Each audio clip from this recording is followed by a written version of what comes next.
Bilmirəm məlumatınız var yoxsa yox, amma xalçaçılıqda müəlliflik hüquqları qoruna bilər. Hər bir xalçaçılığı müxtəlif olan naxışlarla bağlı ayrıca bir müəlliflik hüquqları qorumaq olar. Sual verəcəksiniz ki, hansı naxışlardan söhbət gedir?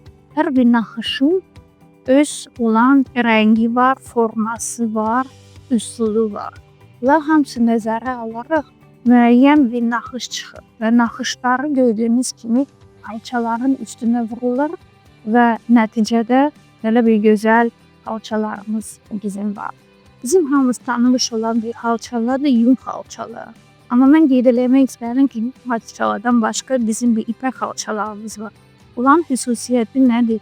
1 milyondan çox olan xırda dilləri ilə gözəl bir ipək xalçası artıq əldə olunur və onu gördüyünüz kimi ayrıca bir parlağı var və çəki tərəfdən baxaraq çox yüngül bir xalçalardır.